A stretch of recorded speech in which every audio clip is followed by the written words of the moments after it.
فیا ایھا الناس، چونکہ یہ ماہ مقدس رمضان کا مہینہ ہے جس میں روزے کی کیا افادیت ہے اور کیا فائدے ہیں اس کو دیکھتے چلیں، اور اس کی اصلیت کیا ہے، کیا وجہ ہے کہ ہم پر روزہ فرض کیا گیا، اس کو بھی دیکھتے چلیں۔ مثال کے طور پر جب کوئی شخص بیمار ہوتا ہے، اس کے جسم میں بیماری لگتی ہے تو ڈاکٹر کے پاس جاتا ہے، تو ڈاکٹر اسے دواؤں کے ساتھ پرہیز کرنے کو بھی کہتا ہے، بھوکے رہنے کو کہتا ہے۔ اسی پرہیز کی وجہ سے انسانی جسم تندرست ہونے لگتا ہے۔ اسی طرح سے روزہ ایک ایسی بھوک و پیاس کو برداشت کرنے کا نام ہے کہ جس سے انسان گناہوں کی بیماری میں جو مبتلا ہوتا ہے، روزہ رکھنے سے، بھوک و پیاس برداشت کرنے سے گناہوں کی بیماری سے بھی وہ شفا پاتا ہے۔ روزے کو عربی میں صوم کہا جاتا ہے، اور صوم کے معنی رک جانے کے ہیں، چونکہ روزے کی حالت میں روزدار ایک وقت مقررہ تک کھانے پینے اور دیگر خواہشات سے رک جاتا ہے، اس لیے اسے صوم کہا جاتا ہے۔ اور کیا ہم نے روزے کی کیفیت کو سمجھا ہے؟ جبکہ ہم مسلسل ایک مہینہ تک روزے رکھتے ہیں مگر اس کی کیفیت کو ہم محسوس نہیں کرتے۔ کچھ تو روزے کی وجہ سے ہمارے اندر تبدیلی آئی ہوگی، کبھی ہم نے یہ محسوس کیا ہوگا یہ روزے نے ہم کو کیا دیا، چلیے آئیے ہم اس کو بھی دیکھتے چلیں۔ تو اب جان لیجئے اور اس بات کو محسوس بھی کر لیجئے کہ روزہ مومن کے اندر نفس کو خواہشاتوں سے روکے رہنے کی ٹریننگ دیتا ہے۔ روزہ ضبط نفس کی کیفیت ہم میں پیدا کرتا ہے، نفس کو کیسے قابو میں کیا جائے، وہ کیفیت روزے کی وجہ سے ملتی ہے۔ اگر روزہ نہ ہوتا تو انسان کا کیا نقصان ہوتا، یہ بھی غور کیجئے۔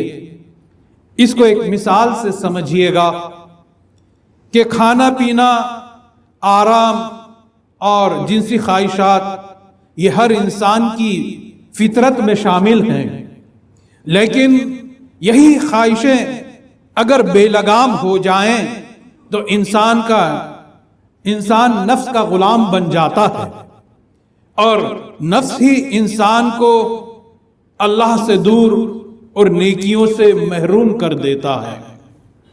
اس لیے نفس کو لگام میں رکھنے کے لیے نفس کے خلاف عمل کرنا بہت ضروری ہے۔ اسی طرح خواہشات نفسانی کو کچلنے کے لیے سب سے بڑی چیز جو ہتھیار ہے، بھوک و پیاس سب سے بڑی تلوار ہے۔ ایسا کرنے سے اور بھوکے پیاسے رہنے سے بھی نفس لوامہ یعنی برائی والا نفس سے مطمئنہ بن جاتا ہے۔ ملک عرب میں ایک مثال اس کی سن لیجئے کہ ملک عرب میں گھوڑوں کو جنگ کی تربیت دی جاتی تھی، اسے بھی صوم کہا جاتا تھا۔ گھوڑوں کی اس تربیت میں گھوڑوں کو بھوکا رکھا جاتا تھا، پیاسا رکھا جاتا تھا، اور گرم تپتی ہوئی لو میں کھڑا رکھا جاتا تھا تاکہ ان کے اندر برداشت کی قوت پیدا ہو اور وہ گھوڑے جنگ میں ثابت قدم رہ سکیں۔ اسی طرح روزے کی تربیت میں بھی ایک اللہ کے بندے کو بھوکا پیاسا رہنے کی وجہ یہی ہے کہ وہ نفس کے خلاف جنگ میں ثابت قدم رہ سکے۔ اور روزے والی آیت میں لعلکم تتقون یعنی روزے کی حالت سے تمہارے اندر تقوی پیدا ہو، یہی تو مقصد ہے روزے کا۔ یہ تقوی کے معنی خدا کی نافرمانی سے بچانے کے معنی ہیں، اور روزے کی حالت میں بندہ اللہ کی نافرمانی سے بچا رہتا ہے۔ اور یہ تصور پیدا ہوتا ہے کہ اللہ اسے دیکھ رہا ہے۔ روزہ دار چھپ کر کھا پی بھی سکتا ہے، مگر اسے یہ ڈر رہتا ہے کہ اللہ اسے دیکھ رہا ہے۔ اس احساس میں اللہ دیکھ رہا ہے کا احساس ایسا بھی ہے جس میں اخلاص بھی ہے اور اللہ سے محبت کا درس بھی ہے۔ انہی احساسوں کے نتیجے میں اللہ نے کہہ دیا کہ روزے کی جزا اور اس کا بدل خود میری ذات کا دیدار ہے۔ یہی نفس کی ٹریننگ ہے، جب انسان میں پار اترتا ہے تو پھر اللہ تعالیٰ اپنی ذات سے اسے عطا کر دیتا ہے۔ اب اس کے ساتھ ساتھ آئیے زکوٰۃ کے بھی مسائل کو سننے لیں، کیونکہ ہر سال ہم زکوٰۃ کے مسائل سنتے ہیں، مگر پھر ہمیشہ ہر آنے والے سال ہم کنفیوز رہتے ہیں کہ زکوٰۃ کا معاملہ کیا ہے اور کس طرح سے اسے ادا کرنا ہے۔ جب ہم زکوٰۃ کے مسائل دیکھتے ہیں تو ہمیں کچھ وقت مشکل سے مشکل ایسی چیزیں ہمیں اس میں نظر آتی ہیں کہ ہم سمجھ نہیں پاتے۔ پھر ہمارا دل یہ چاہتا ہے کہ کچھ آسان زبان میں زکوٰۃ کے بارے میں ہمارے سامنے بیان ہو تاکہ اس کو سہل طریقے سے ہم سمجھ سکیں۔ تو لیجئے آئیے ہم زکوٰۃ کی فضیلت بھی ملاحظہ کرتے چلیں۔ لوگ یہ سمجھتے ہیں کہ مال زکوٰۃ دینے سے مال میں کمی آ جاتی ہے، بلکہ ایسا نہیں ہے۔ زکوٰۃ ادا کرنے سے مال میں برکت ہوتی ہے، یہ اللہ کا وعدہ ہے، اللہ کے رسول صلی اللہ علیہ وسلم کا بھی وعدہ ہے۔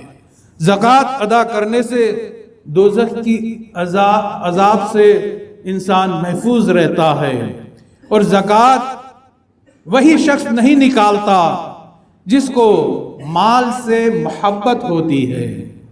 دولت کا ہونا بری بات نہیں ہے، دولت سے محبت ہونا بری بات ہے۔ اگر انسان یہ سوچ لے کہ مجھے زکوٰۃ اللہ کی راہ میں اللہ کی عطا کردہ دولت سے ادا کرنا ہے، یہ میری ملکیت نہیں، وہ تصور کرے کہ یہ اللہ کی عطا کردہ ہے، اس میں سے مجھے دینا ہے، تو اس کے لیے زکوٰۃ نکالنا آسان ہو جاتا ہے۔ جب یہ سمجھے گا کہ میرے مال میں سے نکالنا ہے تو اس کے لیے مشکل ہو جائے گا، مگر جب یہ تصور کرے کہ اللہ کی عطا کردہ چیز میں سے ہی مجھے نکالنا ہے جو اللہ نے مجھے دی ہے، تو اس کے لیے آسان ہو جاتا ہے۔ اور ایک خاص نقطہ بیان کر دینا ضروری ہے کہ زکوٰۃ خوش دلی سے ادا کرے اور دے کر احسان نہ جتلائے اور دکھاوا نہ کرے۔ اب زکوٰۃ بڑی سے مشکل ترین ہمیں چیزیں معلوم ہوتی ہے کہ بھئی کس طرح سے ادا کیا جائے، کس کو دی جائے۔ تو آئیے اس کو بھی یہاں پر آسان کر کے آپ کے سامنے سمجھانا چاہتا ہوں۔ زکوٰۃ صدقہ واجب ہے، اس لیے زکوٰۃ غیر مسلم کو نہیں دی جا سکتی۔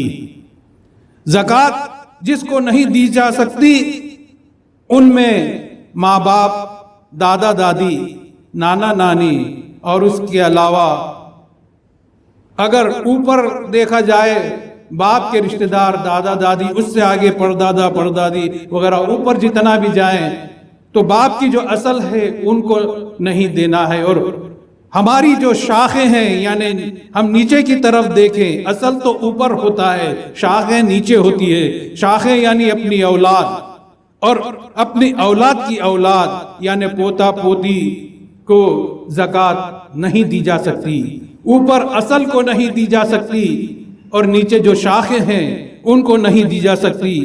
اور ایک اہم پہلو یہ بھی ہے کہ زکوٰۃ بد عقیدہ کو نہیں دینا چاہیے، نہ ورنہ ادا نہ ہوگی۔ زکوٰۃ بہو کو دے سکتے ہیں، اپنے بیٹے کی جو بیوی ہے اس کو دے سکتے ہیں، بیٹی کو نہیں دے سکتے، داماد کو دے سکتے ہیں، سوتیلی ماں اور سوتیلے بھائی کو دے سکتے ہیں، قریبی رشتہ دار، بہن بھائی وغیرہ زکوٰۃ کے پہلے حقدار ہیں۔ زکوٰۃ کے حقدار قریبی رشتہ دار ہیں اور ان کو نہ دے کر نام و نمود کے لیے، دوسرے اداروں کو اور دور کے رشتہ داروں کو ہماری شہرت اور نام و نمود کے لیے جو ہم زکوٰۃ دیتے ہیں اور ہمارے قریبی رشتہ دار محروم رہ جاتے ہیں، تو اس سے چاہے تم کتنی بھی زکوٰۃ دے دو وہ زکوٰۃ ادا نہ ہوگی۔ تو ایسی زکوٰۃ دینے سے زکوٰۃ دینے کا حق بھی ادا نہ ہوگا۔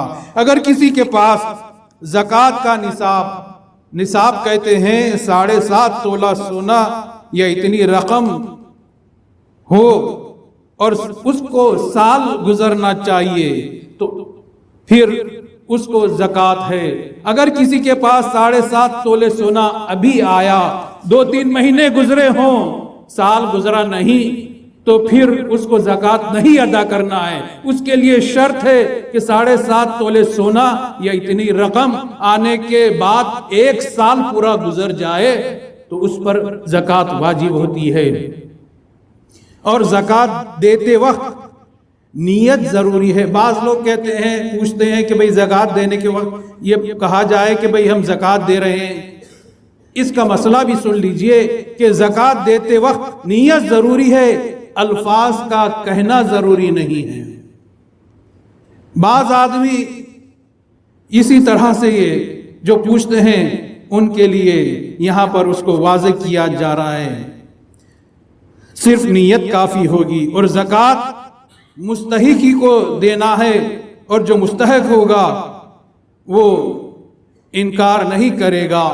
اور ایک غلط فہمی کا ازالہ کر دوں کہ سونا اگر 25 سال پہلے ہو اور وہ زکوٰۃ کے نصاب میں ہم نے پہلے جو 25 سال پہلے جو سونا جس قیمت میں لیا تھا اور پھر آج کی جو قیمت لگائی جائے تو بہت فرق آ جاتا ہے، ہزاروں کا۔ تو ایک شخص یہ سمجھتا ہے کہ میں نے 25 سال پہلے سونا لیا تھا تو کیا مجھے اسی قیمت میں زکوٰۃ دینا ہے؟ نہیں، بلکہ 25 سال پہلے جو اس نے سونا خریدا تھا جو قیمت میں، مگر آج جو قیمت ہوگی آج کی قیمت میں اسے زکوٰۃ ادا کرنی ہوگی۔ یہ خاص مسئلہ بھی سمجھ لیجئے۔ اور اگر کسی عورت کے پاس 7.5 تولہ سونا ہے، مرد نے زکوٰۃ ادا کرنے کا ذمہ نہیں لیا، تو عورت کے پاس اتنا روپیہ نہیں کہ وہ اس 7.5 تولے سونے کی زکوٰۃ ادا کرے۔ مرد اس کے اگر ذمہ داری سے سبکدوش ہو جائے، وہ کہہ دے کہ بھئی تو ہی تیرے سونے کی زکوٰۃ ادا کر دے، تو اسے سونے میں سے کچھ حصہ نکال کر اس کی رقم سے زکوٰۃ ادا کرنی ہوگی۔ کیونکہ نبی کریم صلی اللہ علیہ وسلم کے پاس ایک عورت آئی، اس نے سونے کے کنگن پہنے ہوئے تھے۔ رسول مقبول صلی اللہ علیہ وسلم نے اسے پوچھا کہ کیا تو نے اس کی زکوٰۃ نکالی؟ تو کہا کہ یا رسول صلی اللہ علیہ وسلم نہیں۔ تو کہا کہ کیا تو اس کنگن کی وجہ سے دوزخ کی آگ میں جانا چاہتی ہے؟ اس کنگن کو نکال اور اس کو بیچ اور اس میں سے جو بھی رقم نکلے اس کی زکوٰۃ ادا کر۔ اللہ تعالیٰ نے نبی کریم صلی اللہ علیہ وسلم سے فرمایا کہ اے میرے حبیب، ان سے زکوٰۃ لے کر ان کو پاک کر دو، اور جو زکوٰۃ ادا نہیں کرتے ان کے لیے اللہ نے قرآن حکیم میں سورہ آل عمران میں فرمایا کہ رب نے انہیں اپنے فضل سے دیا ہے، اس میں سے یہ لوگ کنجوسی کرتے ہیں، اور کنجوسی کرنے والوں کے لیے ان کے ہی مال کا پھندا بنا کر ان کے گلے میں ڈال دیا جائے گا۔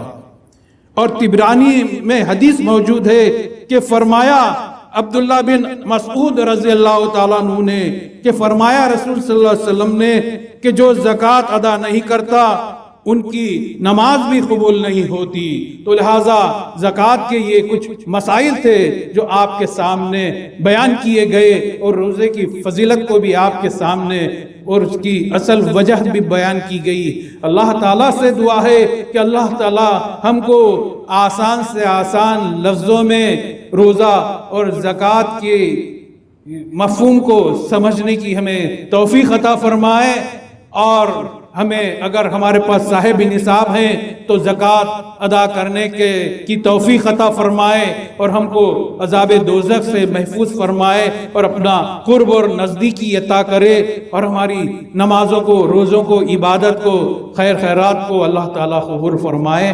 آمین ثم آمین. بارک اللہ لنا ولکم فی القرآن العظیم ونفعنا وإیاکم بالآیات و ذکر الحکیم. انہ تعالیٰ جواد ملک بر رؤوف رحیم.